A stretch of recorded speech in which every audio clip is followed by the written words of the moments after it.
بسم الله الرحمن الرحيم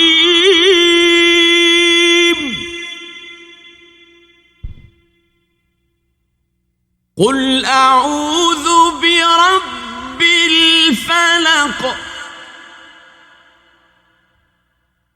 من شر ما خلق ومن شر غاسق إذا وقب ومن شر النفاثات في العقد ومن شر حاسد